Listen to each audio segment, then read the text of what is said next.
আমাদের দেশের এক নামকরা নেতা ছিল, এখন দেখি আল্লাহর ওলি হয়ে গেছে, দাড়ি টাড়ি রাইখা এমন অবস্থা, চিনা মুশকিল।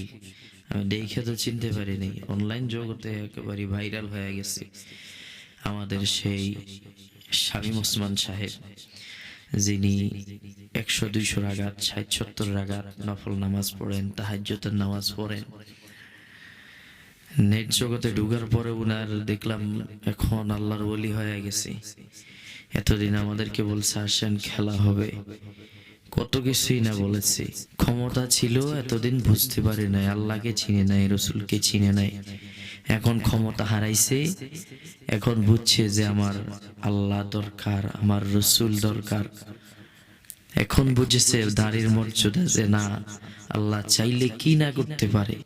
আল্লাহ চাইলে অল্প কিছুক্ষণের ব্যবধানে ফকিরকে ধনী বানাইতে পারে, আবার ধনীকে গরিব বানাইতে পারে।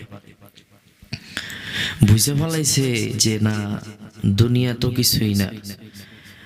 ক্ষমতা হারানোর পর এখন তো বুঝে গেছে যে না, দুনিয়া সব বৃথা।